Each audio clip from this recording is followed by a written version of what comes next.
आजचा माझा दिवस इतका सुंदर होता की मला वाटलं तुमच्यासोबत नक्की शेअर करावा. मी गेले होते माझ्या गावाला, माझ्या आई-पप्पांकडे.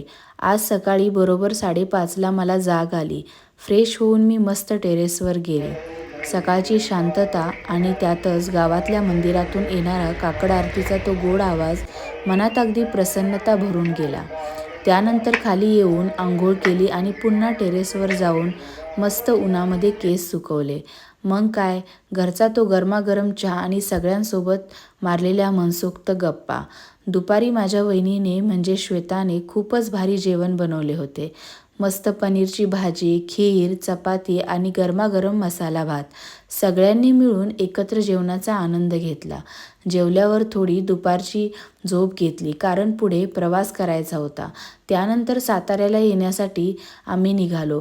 आईने आणि पप्पांनी घरातून निघताना खूप साऱ्या गोष्टी दिल्या होत्या. नारळ, सोललेला नारळ, लिंब, काकड्या, गोड गोड डाळिंब. आई-पप्पांची या सगळ्या गोष्टींमधून एक वेगळीच माया दिसते.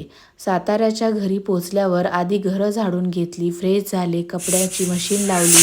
रात्रीच्या जेवणासाठी मग मी मस्त हलकी-फुलकी डाळ खिचडी केली आणि कपडे सुकायला घातले.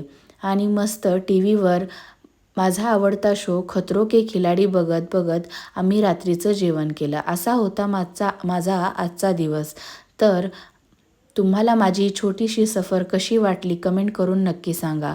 व्हिडिओ आवडला असेल तर माझ्या व्हिडिओला लाईक, शेअर आणि सबस्क्राईब करायला विसरू नका.